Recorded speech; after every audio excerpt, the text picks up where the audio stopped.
The window was filthy, streaked with city grime and the ghosts of forgotten rain. I stood there, rag in hand, staring at the glass like it held answers to questions I hadn't dared ask. My roommate, Ethan, leaned against the doorframe, his smirk sharp enough to cut through the morning haze.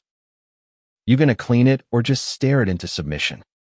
"Caleb," he teased, his voice low, playful, but laced with something heavier, something that made my pulse stutter. We'd been roommates for 6 months in this cramped Brooklyn apartment. But lately, his glances lingered too long. His jokes carried an edge, and I was starting to wonder what he really wanted from me. I turned, catching his hazel eyes glinting in the sunlight streaming through our tiny living room. Ethan was all lean muscle and easy confidence. The kind of guy who could charm a stranger into buying him a drink, but never seemed to let anyone too close. "You're the one who begged me to help with your stupid window cleaning side hustle." I shot back, trying to keep my tone light. "Why am I doing all the work?" He laughed, stepping closer, his sneakers scuffing the hardwood. "Because you're better at it, man. And besides," he paused, his gaze dropping to my lips for a split second before he caught himself. "You owe me for covering your half of the rent last month." I rolled my eyes, but my stomach twisted. Ethan had a way of making every favor feel like a transaction, every moment charged with something unspoken. I wasn't blind-eyed seeing the way he watched me when he thought I wasn't looking, the way his hand brushed mine when we passed dishes at dinner. But I wasn't ready to name it. Not when I was still figuring out who I was in this city that chewed up small-town kids like me and spit them out. I came from a nowhere town in Ohio, where being different meant whispers behind your back and sermons that stung like salt in a wound. Moving to New York was supposed to be my escape, a chance to paint, to breathe, to be someone other than the kid who never fit in. Ethan Thuff was born here, raised on the chaos of subway delays and rooftop parties. He was everything I wasn't: bold, unapologetic, and dangerously magnetic. And now, here we were, playing this game of half-truths and loaded glances, with a bucket of soapy water between us. "Fine," I said, dunking the rag into the bucket. "But you're helping. Grab a sponge or something." I needed to focus on something other than the heat of his presence beside me. The window was our first job of the day, a favor for one of Ethan's bar buddies who owned a cafe a few blocks away. It was a simple gig: clean the storefront windows, get paid, move on. But nothing with Ethan was ever simple. As we walked to the cafe, the city buzzed around us, stacks honking, street vendors shouting, the air thick with coffee and asphalt. Ethan talked nonstop, his voice weaving stories about last night's gig at some underground club. But I was only half listening. My mind was stuck on the way he'd looked at me earlier, like he was daring me to cross a line I wasn't sure I could see. I'd always thought I was straight safe in the assumptions I'd carried from Ohio, but Ethan was unraveling that certainty, one smirk at a time. At the cafe, the owner, a wiry guy named Marco, greeted us with a grin and a wad of cash up front. "Make 'em sparkle, boys," he said, tossing us a key to the rooftop access for the higher windows. Ethan winked at me as we climbed the narrow stairs, the metal creaking under our steps. "But I can clean faster than you," he challenged, his tone light but his eyes serious. "Bet you can't," I fired back, grateful for the distraction. We set to work, scrubbing in silence at first, the city sprawling below us like a living, breathing thing. The rooftop was quiet, just the two of us, the scrape of rags against glass, and the distant hum of traffic. I stole glances at Ethan, his shirt clinging to his back, his brow furrowed in concentration. He caught me looking once and grinned. not saying a word. But the air between us thickened. Halfway through, he stopped, leaning against the brick wall, his chest heaving slightly from the work. "You ever think about what you're running from, Caleb?" he asked suddenly, his voice softer than usual. I froze, the rag dripping water onto my shoes. "What do you mean?" I asked, my throat tight. He shrugged, but his eyes didn't leave mine.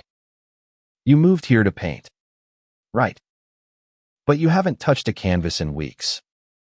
Feels like you're hiding from something bigger than Ohio." His words hit like a punch, too close to the truth I hadn't admitted even to myself. I wanted to snap back, to deflect, but all I could do was stare at the window, my reflection warped into streaks of soap. "I'm not hiding," I lied, turning back to the glass. "I'm just figuring things out." Ethan stepped closer, his shadow falling over me.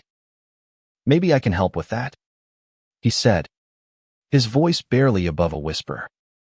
My heart pounded, and I didn't know if it was fear or something else, something that felt like falling. Before I could respond, Marco's voice echoed from below, calling us to wrap it up. Ethan stepped back, the moment breaking like glass, and we finished the job in silence. Back at the apartment, I collapsed onto the couch, my hands still smelling of vinegar and soap. Ethan lingered in the kitchen, cracking open a beer. "Good work today," he said, but his tone carried that same edge, like he was waiting for me to say anything to acknowledge the tension between us. I didn't. I couldn't. Not yet. But as I lay in bed that night, staring at the ceiling, I couldn't shake the feeling that Ethan's real plan wasn't about cleaning windows. It was about breaking down the walls I'd built around myself, walls I wasn't sure I was ready to let go. The next morning, I woke to the smell of coffee and the sound of Ethan humming off-key in the kitchen. It was a rare day off from the window cleaning grind, and I'd planned to spend it sketching, trying to coax my creativity back from wherever it had been hiding. But Ethan had other ideas.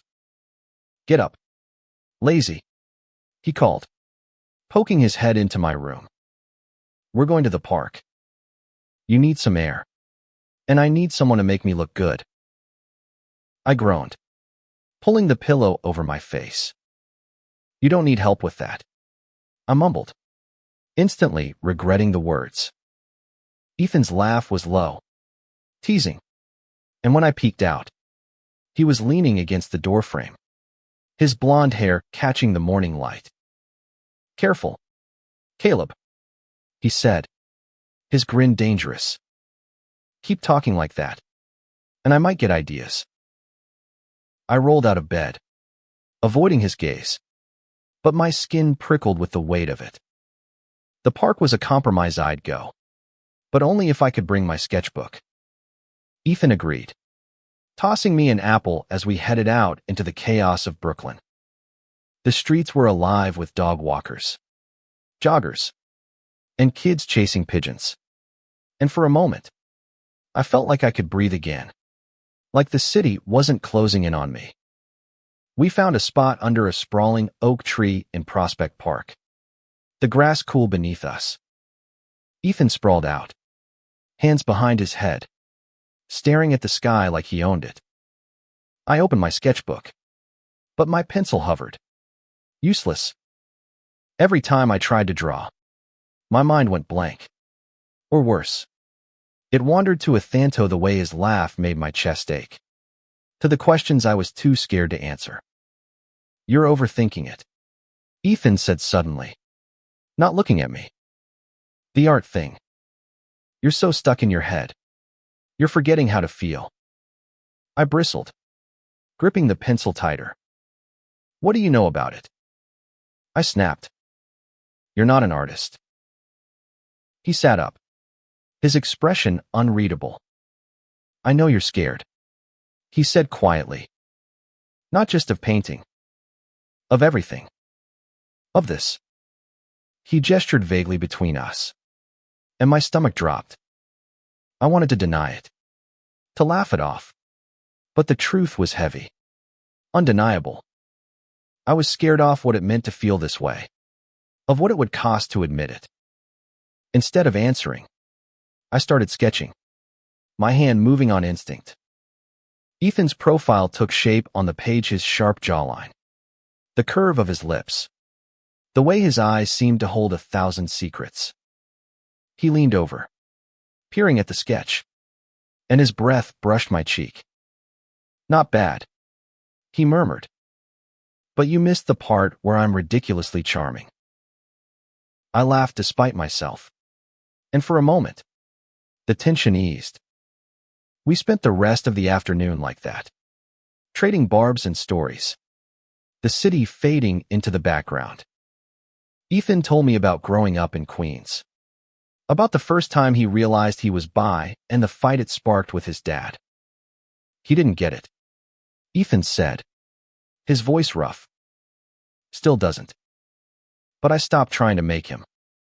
I listened, my heart aching for the kid he'd been. And for the first time, I wondered what it would be like to be that brave.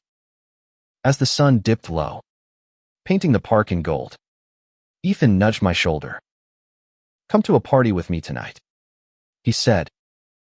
"My friends Loft and Dumbo. It'll be fun." I hesitated, my old instincts screaming to stay safe, to stay hidden. But his eyes were steady, warm, and I found myself nodding. The party was everything I wasn't allowed. Chaotic, full of people who seemed to live without fear. Ethan moved through the crowd like he belonged, pulling me along with a hand on my wrist. The loft was all exposed brick and fairy lights, the air thick with weed and laughter. I felt out of place, my flannel shirt and scuffed boots a stark contrast to the sleek outfits around me. But Ethan stayed close, introducing me to his friends, his hand brushing mine too often to be accidental. At some point, we ended up on the balcony, the city glittering below us. Ethan leaned against the railing, his face half lit by the neon glow. "You're different here," he said, his voice soft but piercing. "Looser. Like you're starting to let go." I didn't know what to say, so I just stood there, the space between us electric. He reached out, his fingers grazing my arm, and I didn't pull away. "Ethan," I started, my voice shaky, but he shook his head, stepping closer. "Don't," he said. "Not yet. Just feel it." And then he kissed me, quick and soft, like a question. My mind screamed to stop, to run, but my body leaned into him, answering in a way I didn't understand. The kiss deepened, and for a moment, the world was just us 12 people on a balcony, breaking every rule I'd ever known. When we pulled back, my heart was racing, my thoughts a mess. Ethan's eyes searched mine, waiting for something: rejection, maybe, or acceptance. I didn't know what to give him. "I need time," I whispered, and he nodded, his expression unreadable. We didn't talk about it on the way home, but the air between us had changed, heavy with possibility. As I lay in bed that night, the memory of his lips burned, and I knew there was no going back. Ethan wasn't just my roommate anymore, was a door I was terrified to open, but couldn't stop reaching for. The days after the kiss were a blur of avoidance and stolen glances. I threw myself into the window cleaning jobs, scrubbing glass until my hands ached, hoping the work would drown out the noise in my head. Ethan didn't push, but his presence was everywhere, his laugh in the kitchen, his music blaring through the apartment, his eyes catching mine when I least expected it. I wanted to talk about it, to define what had happened. But every time I opened my mouth, the words turned to ash. We were back at it on a humid Tuesday, cleaning the windows of a boutique in Williamsburg. The owner, a woman with sharp eyes and a sharper tongue, barked orders while Ethan flashed his usual charm. I watched him work the crowd, effortlessly winning her over, and felt a pang of something I couldn't name: jealousy. Maybe. Or longing. "You're quiet today," Ethan said as we packed up, his tone casual but his eyes probing. "Something on your mind?" I shrugged, focusing on the squeegee in my hand. "Just tired." I lied. He didn't buy it, but he let it go, and we walked home in silence, the city's pulse matching the tension between us. Back at the apartment, I retreated to my room, pulling out my sketchbook. I drew Ethan again, this time from memory: the curve of his shoulder, the way his hair fell into his eyes. Each stroke felt like a confession, and I hated how much it revealed. That night, Ethan knocked on my door, holding 2 beers. "Truce?" he asked, his smile tentative. I nodded, letting him in, and we sat on my bed, the air thick with everything we weren't saying. "I'm not sorry about the kiss," he said finally, his voice low. "But I'm sorry if it freaked you out. I've been feeling this for a while, Caleb. And I think you have too." My chest tightened, and I stared at the bottle in my hand, the label peeling under my thumb. "I don't know what I feel," I admitted, the words spilling out before I could stop them. I wasn't raised to think about guys like that. It's not that simple for me. Ethan's face softened, and he reached out, his hand resting on mine. "It doesn't have to be simple," he said. "It just has to be real." We talked for hours, the beer forgotten, our voices weaving through stories of fear and hope. I told him about Ohio, about the church that preached love but meant control, about the years I spent trying to be someone I wasn't. He listened, his eyes steady, and when I finished, he told me about his own battles, about coming out at 17, about the friends who turned their backs, about the freedom he found in owning who he was. "It's not about being fearless," he said. "It's about choosing to show up anyway." By the time we fell silent, the room felt smaller, warmer. Ethan's hand was still on mine, and I didn't pull away. "I don't know if I'm ready," I said, my voice barely audible. "But I don't want to keep running." He smiled, a real smile, not his usual smirk, and leaned in, his forehead resting against mine. "Then don't," he whispered. We didn't kiss again, not that night, but something shifted. The walls I'd built were cracking, and Ethan was there, patient but persistent, waiting for me to step through. The next few days were a dance of closeness and caution. We worked side by side, laughed over takeout, but I kept my distance, afraid of moving too fast. Ethan seemed to understand, giving me space but never letting me retreat too far. Then came the call from Marco, the cafe owner. He had a bigger job for USA row of storefronts in Greenpoint, with a tight deadline and a decent payout. "This could be our break," Ethan said, his eyes lighting up. "We do this right.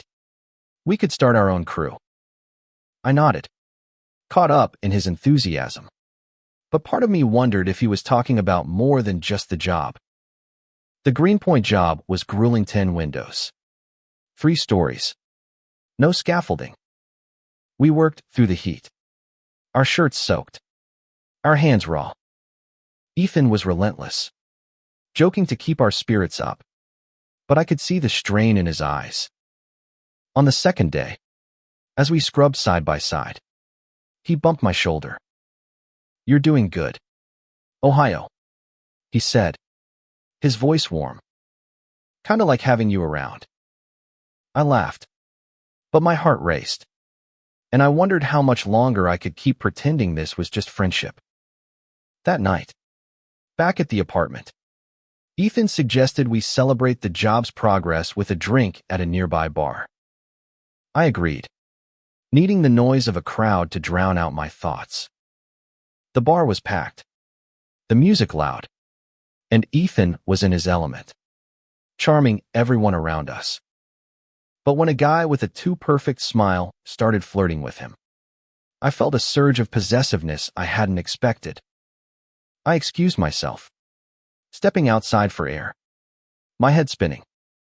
Ethan followed me, his expression concerned. "You okay?" he asked, his voice cutting through the night.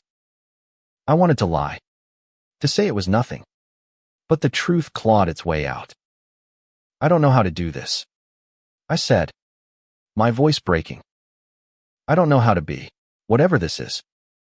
Ethan stepped closer, his hand cupping my face, and the world stilled. "You don't have to know," he said. "Just let me show you." The bar's neon lights buzzed above us, casting Ethan's face in a soft red glow. His hand lingered on my cheek, his thumb brushing my skin, and I felt like I was standing on the edge of a cliff. I wanted to step forward, to fall into whatever this was. But the weight of my past held me back. Ohio's small-town judgment, the voice in my head that whispered I wasn't allowed to want this. "Ethan," I started, my voice unsteady, but he shook his head, his eyes fierce. "Don't overthink it, Caleb," he said, his voice low, urgent. "You're here. I'm here. That's enough for now." Before I could argue, he kissed me again, slower this time, deliberate, like he was trying to prove something. My hands found his waist, and for a moment, I let myself forget everything: the fear, the doubt, the rules I'd grown up with. It was just us, the city humming around us, and the taste of his lips, sharp with whiskey and promise. We stumbled back to the apartment, laughter and tension tangled together. Inside, Ethan pulled me to the couch, his hands framing my face. "Tell me you're okay with this," he said, his voice raw. "I need to hear it." I swallowed, my heart pounding, but the words came easier than I expected. "I'm okay," I said, and I meant it, even if I was terrified. We kissed again, and it felt like a beginning, like the first stroke of a painting I'd been too scared to start. The next few days were a whirlwind. The Greenpoint job consumed us, but now every moment carried a new weight. Every brush of Ethan's hand, every shared glance felt like a secret we were building together. I started painting again, late at night when Ethan was asleep, my brush moving with a freedom I hadn't felt in months. The canvases were raw, messy, full of color and chaos, and I knew they were about him, about us. But the world wasn't as kind as our apartment's walls. At the Greenpoint site, one of the other workers, a guy named Tony, caught us laughing too close, our hands brushing as we passed tools. His sneer was instant, his voice low but cutting. "You two a thing now?" he asked, the words dripping with disdain. Ethan's jaw tightened, but he didn't flinch. "What's it to you?" he shot back, his tone daring Tony to push further. I froze, my stomach churning, the old fear rushing back. Tony just laughed, walking away, but his words lingered, a reminder of the world I'd tried to leave behind. That night, I couldn't sleep. I sat on the fire escape, the city's lights blurring below me, and Ethan found me there, his silhouette soft against the glow. "Don't let him get to you," he said, sitting beside me. "People like Tonathy just noise." I nodded, but the doubt was heavy. What if I'm not strong enough for this? I asked, my voice small. For us. Ethan's hand found mine, his grip steady. You don't have to be strong alone, he said. I've got you. His words were simple, but they cracked something open in me, something I'd kept locked away for too long. We sat there until the sky lightened, not saying much, just existing together, and I felt a quiet strength growing inside me. The Greenpoint job wrapped up the next day, and Marco threw a small party at his cafe to celebrate. The place was packed with workers, friends, and random regulars, the air thick with music and cheap beer. Ethan was the life of the party, as always, but he kept pulling me into the conversation, his arm brushing mine, his smile a silent promise. I was starting to feel like I belonged not just to him, but to this life, this city, this version of myself I was only beginning to understand. Then my phone buzzed. A text from my mom. Out of the blue, heard you're doing well in New York. Proud of you. Come home for Thanksgiving. My heart sank. Home. The word felt like a trap, a reminder of the life I'd left behind, the expectations I'd never meet.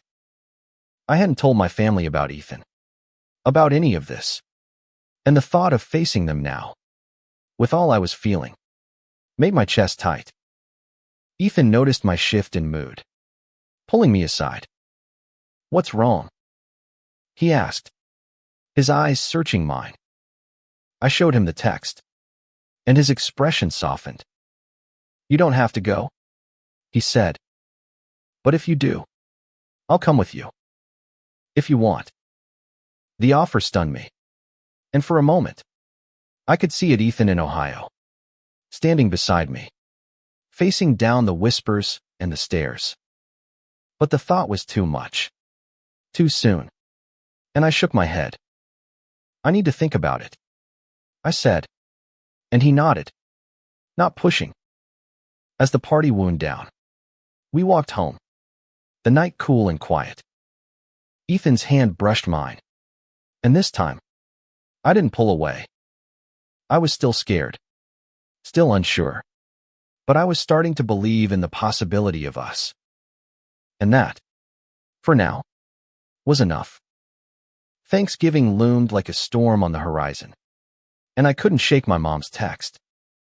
The idea of going back to Ohio felt like stepping into a cage, but the thought of ignoring Harif cutting off the only family I had gnawed at me. Ethan sensed my unease, but he didn't pry, just kept me close during our window cleaning jobs, his presence a steady anchor. I was falling for him, hard, and it terrified me as much as it thrilled me. We took on a new gig in Manhattan, cleaning the towering windows of a corporate office. The job was high pressure, the kind that paid well but demanded perfection. Ethan was all business, directing the crew with a confidence that made my chest swell with pride. But I was distracted. My mind split between the glass in front of me and the decision I hadn't made. During a break, Ethan pulled me aside, his hands on my shoulders. Talk to me, Caleb, he said. You're a million miles away. I sighed, leaning against the scaffolding. It's my mom. She wants me home, but I don't know if I can face them. Not now. Not with. I gestured vaguely, unable to say us. Ethan's eyes softened, but there was a flicker of hurt there too. You ashamed of me? He asked, his voice quiet but sharp. No, I said quickly, my heart lurching. It's not you. It's them. They won't understand.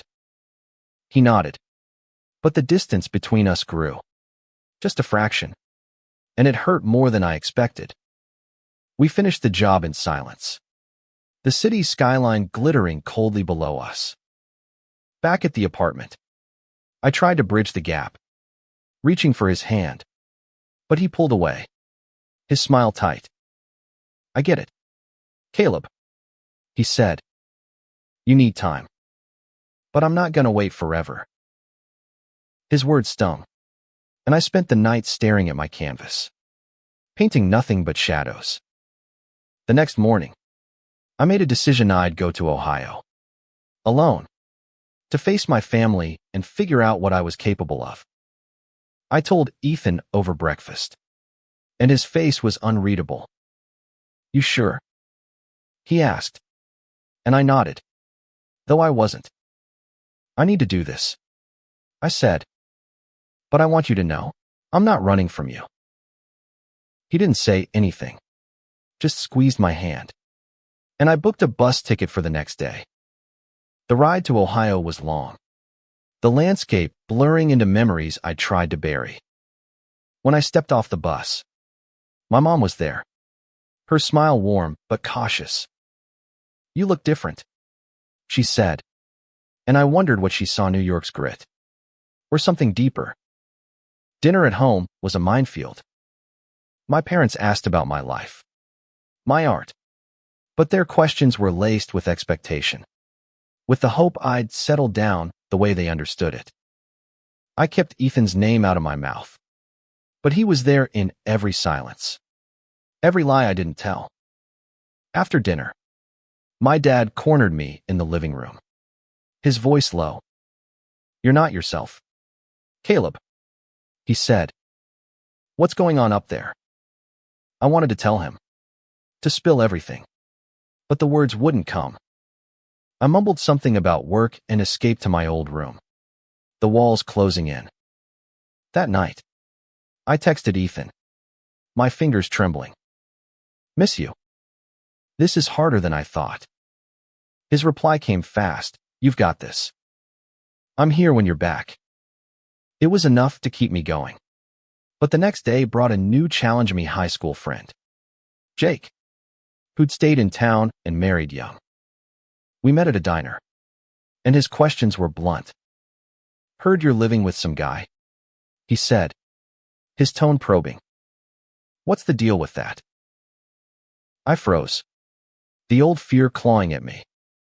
But then I thought of Ethan, his courage, his unapologetic heart, and something snapped. "He's my roommate," I said, my voice steady. "And maybe more. I'm figuring it out." Jake's eyes widened, but he didn't push, just nodded and changed the subject. It wasn't acceptance, but it was a start, and I felt a weight lift, small but real. Thanksgiving dinner was tense. My parents' smiles strained. I didn't come out to them, not yet, but I talked about Ethan, about how he'd helped me find my place in the city. My mom's eyes softened, and my dad stayed quiet. But I saw something shift, like a crack in the wall between us. When I boarded the bus back to New York, I felt lighter, like I'd left some of my fear behind. Ethan was waiting at the apartment when I got back, his smile hesitant but warm. "How'd it go?" he asked, and I pulled him into a hug, my face buried in his shoulder. "I told someone," I said, my voice muffled. "Not everything, but it's a start." He held me tighter, and I knew, in that moment, that I was ready to try for him, for us, for myself. Back in Brooklyn, the city felt different, like it was mine, not just a place I was surviving. Ethan and I fell into a rhythm. Our days split between window cleaning jobs and nights tangled in conversation, laughter, and tentative touches. I was still cautious, still learning to navigate the feelings that surged every time he looked at me. But I was trying. And Ethan, for all his bravado, was patient, letting me set the pace. We landed a contract with a small chain of bookstores, cleaning their windows across the boroughs. The work was steady, and it gave us time to talk about art, about love, about the future. One afternoon, as we scrubbed the glass of a cozy shop in Park Slope, Ethan asked about my painting. "You've been at it again," he said, nodding at the paint stains on my jeans. What's it about this time? I hesitated, then told the truth. You, I said, my face burning. It's always you lately. His grin was blinding, and he bumped my shoulder, leaving a streak of soap on my sleeve. Good, he said. I like being your muse. The words were light, but his eyes held something deeper, and I felt the pull of him, stronger than ever. But the world kept intruding. At the bookstore job, we ran into Tony again, his smirk sharper than before. Still playing house, he muttered as he passed, loud enough for us to hear. Ethan's hand tightened on his rag, but I stepped in front of him, my voice steady. Back off, Tony, I said, surprising myself. He laughed, but he left, and Ethan's eyes met mine, a mix of pride and something softer. Look at you, Ohio, he said, and I felt taller, braver. That night, we celebrated at the apartment, just the two of us, with takeout and music. Ethan pulled me to my feet, insisting we dance to some cheesy pop song he loved. I protested, laughing, but his hands were warm on my waist, and soon we were swaying, clumsy but close. I'm falling for you, Caleb, he said, his voice soft against my ear. You know that, right? My breath caught, and I nodded, too overwhelmed to speak. I was falling too, but the words were still too big, too new. The next day, disaster struck. Marco called. His voice tense. Someone had vandalized the Greenpoint storefronts, smashing two of the windows we'd cleaned. Cops think it's random, he said, but the timing felt personal, like a message. Ethan was furious, pacing the apartment, blaming Tony. He's got no proof, I said, trying to calm him, but my own doubts crept in. We went to assess the damage, and the sight of the shattered glass hit me hard. Hours of work, gone in an instant. Ethan took it harder. His usual spark dimmed. This was supposed to be our break, he said, kicking a shard of glass across the sidewalk. I reached for his hand, squeezing it. We'll fix it, I said. Together. He looked at me, his eyes searching, and nodded. We spent the next few days cleaning up, working late to replace the windows. Our hands blistered, but our resolve stronger. In the quiet moments, I painted bold, vibrant pieces that captured Ethan's fire, our connection, the city that had brought us together. One night, I showed him a canvas, a swirl of blues and golds that felt like us. He stared at it, his eyes bright with emotion. This is how you see me, he asked, and I nodded, my throat tight. He kissed me then, slow and deep, and it felt like a promise. But the vandalism wasn't the end of it. A week later, I got a call from my mom, her voice shaky. Your dad found out, she said, about you and someone. He's upset. Caleb. My heart sank. I hadn't told them about Ethan, but small towns talk, and Jake's loose lips must have carried the news. He just needs time, she said, but I heard the doubt in her voice, and it cut deep. I told Ethan, expecting him to brush it off, but he sat me down, his hand steady on mine. You don't have to face this alone, he said, but you need to decide what you want, who you want to be. His words echoed in my head as I lay awake that night, torn between the life I'd left and the one I was building. I didn't have answers, but I knew one thing: Ethan was worth fighting for. The call from my mom lingered like a bruise, but I pushed it aside, focusing on Ethan and the life we were carving out. The bookstore contract was a lifeline, and we threw ourselves into it, cleaning windows by day and stealing moments by night. Ethan was a force. His laugh, his touch, the way he made me feel like I could be more than I'd ever imagined. But the weight of Ohio, of my dad's disapproval, was a shadow I couldn't shake. One morning, as we scrubbed the windows of a bookstore in Cobble Hill, Ethan surprised me. "I got us a gig," he said, his eyes bright. "An art gallery in Chelsea. They need their windows done for a big opening. Thought it might be your kind of place." My heart leapt. Chelsea was the heart of New York's art scene, a world I dreamed of but never dared approach. "You didn't have to do that," I said, but he just grinned. "I wanted to." The gallery job was different. High stakes, high visibility. The owner, a woman named Lila with a sharp smile and sharper taste, watched us work, her eyes lingering on my paint-stained hands. "You an artist?" she asked, and I nodded, my throat tight. "Bring me something," she said. "If it's good, maybe we'll talk." Ethan's smile was proud, and I felt a spark of hope, like maybe I could belong in this world. That night, I stayed up late, working on a new painting, a bold, abstract piece inspired by Ethan's courage, our connection, the city's pulse. When I showed it to him, his eyes widened. "Caleb, it's you," he said, and the way he looked at me made my chest ache. We made love that night, slow and deliberate, and it felt like a vow, like we were building something unbreakable. But the world had other plans. The next day, at the gallery, Tony showed up, claiming he was helping out.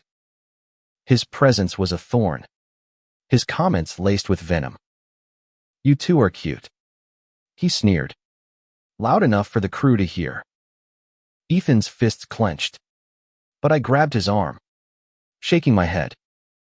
"He's not worth it," I whispered. But the damage was done. The other workers' glances were sharp, judgmental, and I felt the old fear creeping back. After the job, Ethan was quiet. His usual spark dimmed. "I hate this," he said as we walked home, his voice rough. "Hate that people like him get to make you feel small." I stopped, pulling him to face me. "He doesn't," I said, surprising myself. "Not anymore. Not when I'm with you." Ethan's eyes softened, and he kissed me, right there on the sidewalk, not caring who saw. For the first time, I didn't care either. The gallery opening was a week later, and I brought my painting, my hands shaking as I handed it to Lila. She studied it, her expression unreadable, then nodded. "It's raw," she said. "Real. Let's talk after the show." Ethan squeezed my hand, his pride palpable, and I felt like I was finally stepping into my own skin. But that night, my phone rang. Dad, his voice cold. "Your mom told me about your friend," he said, the word dripping with disdain. "This isn't you. Caleb, come home. We'll fix this." I gripped the phone, my heart pounding, but Ethan's hand on my back steadied me. "I'm not broken," I said, my voice shaking but firm. "And I'm not coming back." I hung up, my chest tight, but Ethan pulled me close, his arms a safe haven. The next day, we got a call from Marco. Another vandalism, this time at the bookstore in Park Slope. The windows were tagged with slurs, ugly words that hit like a punch. Ethan's face was a storm, but I felt a strange calm. "We'll clean it up," I said, "and we'll keep going." He looked at me, his eyes fierce with love, and nodded. Together, we scrubbed the hate away, our hands moving in sync. And I knew this was more than a job, it was a fight for who we were. The vandalism hit us hard, but it also lit a fire. Ethan and I worked harder, not just to clean windows, but to build something our business, our relationship, our place in the world. The bookstore owner was grateful, offering us a longer contract. And Lila called me back, scheduling a meeting to discuss showcasing my work. For the first time, I felt like I was building a life, not just surviving one. But my dad's call lingered, a wound that wouldn't heal.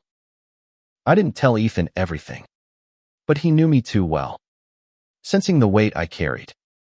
One night, as we lay in bed, he traced circles on my back and said, "You don't have to carry them with you. You know, your family. You can love them and still choose yourself." His words were a lifeline, and I clung to them, knowing he was right, but not sure how to let go. We took on more jobs, our crew growing, and Ethan's dream of a real business started to take shape. He was relentless, pitching ideas, charming clients, and I was there beside him, my paintings starting to sell, my confidence growing. But the vandalism didn't stop another hit, this time at the gallery. The slurs were uglier, personal, and Ethan's anger boiled over. "It's Tony," he said, his voice shaking. "I know it is." We had no proof, but the suspicion ate at us. I convinced Ethan to let it go, to focus on what we were building. But the tension was a constant hum. One night, at a bar with the crew, Tony showed up, drunk and loud. He cornered me when Ethan was in the bathroom, his words slurred but vicious. "You think you're special," he spat. "You're just his latest toy." I shoved him back, my anger flaring. And when Ethan saw, he was there in an instant, his fist raised. I stopped him, pulling him outside, my heart racing. "He's nothing," I said, my voice steady. "We're more than this." Ethan's eyes searched mine, and he nodded, his anger fading. We walked home, hand in hand, and I knew we were stronger than the hate, stronger than the fear. The gallery meeting was a turning point. Lila loved my work, offering me a small show in the spring. Ethan was there, his pride a quiet force, and I felt like I was finally becoming the person I'd always wanted to be. That night, we celebrated on the rooftop, the city sprawling below us, and I told him I loved him. The words were terrifying, but they felt right, and his smile was worth every second of fear. Months later, the vandalism stopped. Tony moved on, or maybe he just ran out of spite. Our business thrived, and my art found a home in galleries across the city. My family was still a work in progress, me mom called sometimes, her voice softer, but my dad stayed distant. It hurt, but I had Ethan, and I had myself, and that was enough. One evening, as we cleaned the windows of our first big corporate client, Ethan pulled me close, his lips brushing my ear. "You know," he said, "I never cared about the windows. I just wanted you to see yourself the way I do." I laughed, my heart full, and kissed him, the city alive around us. We weren't perfect, but we were real. And in that moment, I knew we'd built something that could withstand anything, a love that saw through the cracks, a life that was ours.